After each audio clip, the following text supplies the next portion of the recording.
সন্তান দেওয়ার মালিক কে? সন্তান না দেওয়ার মালিক কে?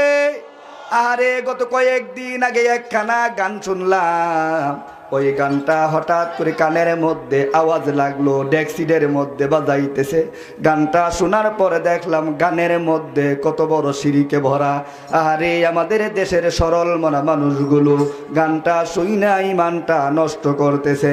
গানটা হলো এইভাবে গানটা বলে, আল্লাহর দন রাসূলের দিয়া আল্লাহ গেল গায়েব হইয়া, রাসূলের দনে খাজাই পাইয়া ঘুমাই খাজা আজমিরে, কেউ ফিরে না খালি হাতে খাজারে তোর দরবারে, একটু খানের কম পড়িলে কিলা কিলির ধুম পড়ে। দুরকম ঠিক কিনা? কেউ ফিরে না খালি হাতে, একমাত্র কার দরবার থেকে? আমার আল্লাহর দরবার থেকে কেউ খালি হাতে ফিরে না। ও ভাই, এই শিরিকযুক্ত গানগুলো আমাদের বর্জন করতে হবে। দুরকম ঠিক কিনা? আমার প্রাণের ভাইয়েরা, অনেকগুলো কথা বলে ফেললাম বন্ধুগণ। আমার তাওহীদ নিয়ে কথা বলতে গেলে অনেক লম্বা চূড়া হয়ে যাবে। এবার আসেন যাই, কথা কিছু শর্ট করার ব্যবস্থা করি। বন্ধুগণ আমার, আল্লাহ তাআলার কালাম থেকে যে আয়াতে কারিমাটা তেলাওয়াত করেছি, এর মধ্যে 8টা হক সংক্রান্ত ব্যাপারে আলোচনা করেছেন। সর্বপ্রথম যার হকের কথা তুলে ধরেছেন সেই হকটা হলো ওয়াবিল ওয়ালিদাইনি ইহসানা, আব্বা আম্মার সাথে সদা সর্বদা ভালো ব্যবহার করা। জোরে জোরে গণ ঠিক কিনা? আই পড়ছে ভাই?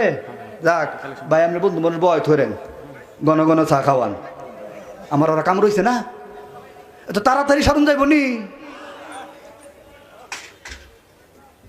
কি করবো ছেড়ে দিন কতক্ষণ? হ্যাঁ, ছোট্ট গিরা। আমার প্রাণের ভাইয়েরা, 8টা হকের মধ্যে যার হকের কথা সর্বপ্রথম তুলে ধরেছেন সেই হকটা হলো আব্বা আম্মার সাথে সদা সর্বদা ভালো ব্যবহার করা। দূরে দূরে কন ঠিক কিনা? হ্যাঁ, মাদানি সবাই এসে গেছে ইনশাল্লাহ। আপনারা খুশি না বেজার? যদি হন খুশি, 2টা হাত উপরে তোলেন কষ্ট করিয়া। আমি তাকবীর দেওয়ার কথা কইছি, অ্যাডভান্স কেন করেন? খালি ফেক দিলুট করেন আপনারা। 2টা হাত উপরে তুলছেন নি? এবার গলাটা যারা রেডি করেন। রেডি তো ইনশাল্লাহ? তাকবীর দিতে গিয়ে আরেকজনের ফিটের মধ্যে ঘুষি মাইরেন না। পরে গো শীতের দিন ওয়াজ শুনলাম, কিল খাইলাম ফিরি। নারে তাকবীর! আওয়াজ রয়েছে না তো? এতগুলি মানুষে প্যান্ডেলে আওয়াজ দিলে কমাস কম কাশিমপুর কারাগারটা ভাঙ্গা চুরে যাওয়ার কথা। নারে তাকবীর! নারাই তাকবীর! কোরআন হাদিস যেখানে, মাশাআল্লাহ আওয়াজ আছে। ও আমনে করে আল্লাহ শক্তিও দিছে, বুদ্ধিও দিছে। আল্লাহ পাক আমনে করে আরো শক্তি বাড়ায় দেয়। সকলে বলি হ হুজুর, যে শক্তি দিছে এই শক্তি দিয়ে তো কয়েকটারে কিলাইলাই সকাল সন্ধ্যা। এমন কিছু কিলাই না, গরু ফাঁসিনিও। হায় হায়, হ্যার শরীর যদি একটু দুর্বল দেহে আর একটা সবল না, জানোস কি করবো? কি করবি? ওয়ালের লোকে মিশাইলাম গসাদা। আমার প্রাণের ভাইয়েরা, আমার আল্লাহ পাক 8টা হকের মধ্যে সর্বপ্রথম যার হকের কথা তুলে ধরেছেন সেটা হলো জনম দুঃখিনী আব্বা আম্মার কথা তুলে ধরেছেন। ও মুসলমান, ওরে আল্লাহর বান্দা, আমি জানতে চাই মাতা পিতা কম দামি না বেশি দামি? আহারে, দুনিয়ার জমিনে জিনিস যত দামি হয় তার সিকিউরিটি তত বেশি হয়। জোরে কন ঠিক কিনা? আচ্ছা, জিনিস যত দামি হয় তার সিকিউরিটি তত বেশি হয়।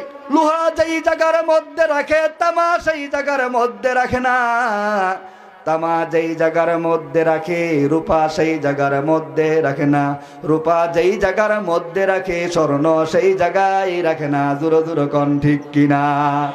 আসমানের নিচে জমিনের উপরে সব চাইতে দামি সম্পদ হলো আব্বা এবং আম্মা। জোরে কন ঠিক কিনা? মুসলমান, আব্বাকে আব্বা বলে ডাক দিলে মুখটা ভরে ডাক আসে। আগেকার যুগের মানুষেরা আব্বা ডাকতো, আম্মা ডাকতো, এখন ডাকে ডেডি। কি ডি? ডেডি।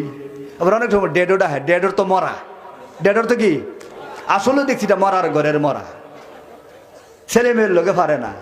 এমন বাপ আসেনিও, বাবা একটা কথা কইলে ছেলে দুইটা কথা কয়ে দমক দা বসাই থুয়ে, এমন এমন সন্তান আছে না বাংলাদেশ? আমার প্রাণের ভাইয়েরা, কথা অনেক লম্বা চূড়া।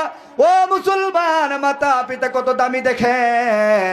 আল্লাহর পয়গম্বর বিশ্ব নবী রাহমাতুল লিল আলামিন ঘোষণা করে দিয়েছেন, আমার সাহাবীরা জানিয়া রাখো, শুনিয়া রাখো, কোন সন্তান যদি মাতা পিতার দিকে সুনজরে দৈনিক একবার তাকায়, আমার রাসূল বলে দিয়েছেন তারা আমল নামার মধ্যে আমার আল্লাহ একটা কবুলি হজের সওয়াব দান করবেন। জোরে বলেন এটা ওই নিজুর।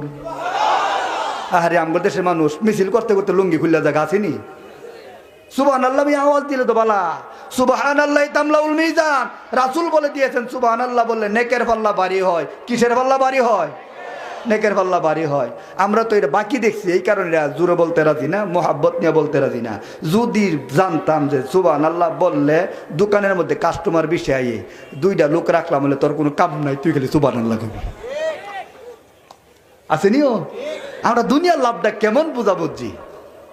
তাহলে সুবহানাল্লাহর আওয়াজ আসতে না জোরে?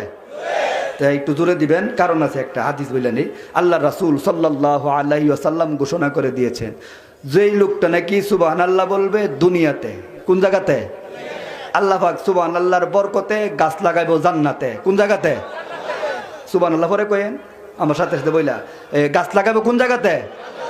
গাছের ছায়াটা কত বড় হইব জানুন? আল্লাহ রাসূল বলেন, একটা আরবের নওজোয়ান তেজি ঘোড়া এক থেকে নিয়া 100 বছর দৌড়াইলেও গাছের ছায়াটা শেষ করতে পারবে না। সুবহানাল্লাহ। লাগাই লাইছে গাছ, চিন্তা করেন না কিসের বরকতে লাগাইছে। সুবহানাল্লাহ বলবেন তো ইনশাআল্লাহ। আমার প্রাণের ভাইয়েরা, ও পর্দার অন্তরের মা বোনেরা, আল্লাহর রাসূল সাল্লাল্লাহু আলাইহি ওয়াসাল্লাম যখন বললেন কোন সন্তান যদি মাতা পিতার দিকে সুনজরে একবার তাকায়, তাহলে তার আমল নামার মধ্যে একটি কবুলি হজের সওয়াব লেখা হয়। সাহাবীরা প্রশ্ন করলেন, নবী গো,